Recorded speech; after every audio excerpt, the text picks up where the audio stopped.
is not a special edition of Epps Home Restorations.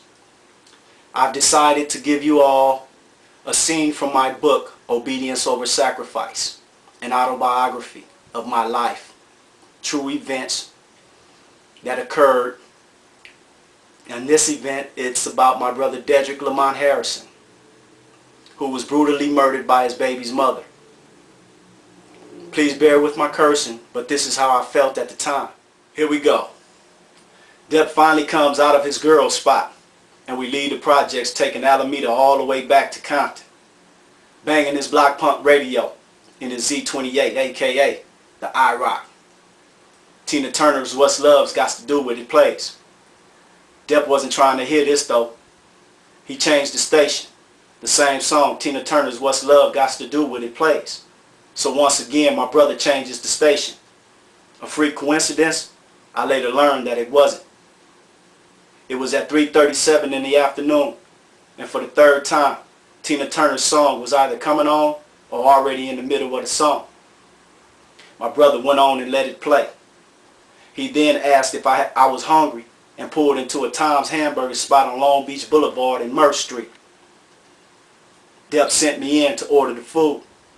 After doing this, I looked back at my brother from a guilty conscience for plotting to put a quarter into Miss Pac-Man, knowing his disapproval about me wasting money on games. As if stuck in time for the moment, when I looked back at my brother, his eyes and teeth had this peaceful glow, similar to the moon's glow.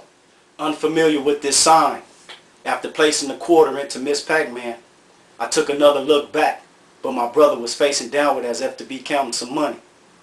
The thought crossed my mind, damn, that was crazy. Why my brother look at me like that? Our order was done. I never gave that look another thought. I grabbed our food, and DEP drops me off at home and stated he'll be back at 4:30 to take me back to LA for demo practice. In the meantime, Moms, my sis and I were cleaning house when the phone rang. When I answered it, it was DEP's baby mama, fuck Leisha, talking about she had shot DEP but he was still breathing. Still in the month of April. I thought this was some kind of an April Fool's joke or something, until I heard the seriousness in her voice. I rushed to inform Moms. My sister overheard the conversation, and in one movement, we were all out the house and in the car. We arrived at my brother's house, and DEP was laying on his right side with this peaceful look on his face, with his brains hanging out of his head onto the carpet. I thought to try to put his shit back up in his head in hopes to repair it. That's when Moms and Sis came in. I backed away from my brother as Mom and Sis stepped up to stand over him. I connected eyes with this bitch who squeezed the trigger of a 12-gauge shotgun, releasing the deadly buckshots that splattered my brother's brains all over his kids' toys, the ceiling of the house, to the back of his dresser in his bedroom. I became hypnotized like, while looking at this bitch in her eyes as she sat in a fetal position up against the wall with fake tears of remorse coming from her eyes.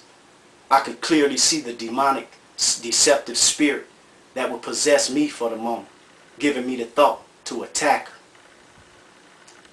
Just when I thought to act and beat the life out of this bitch, Moms came from out of nowhere, only to place her hand on my chest, making me feel her statement as she stated, to let the Lord handle it. What's love got to do? It's got to do with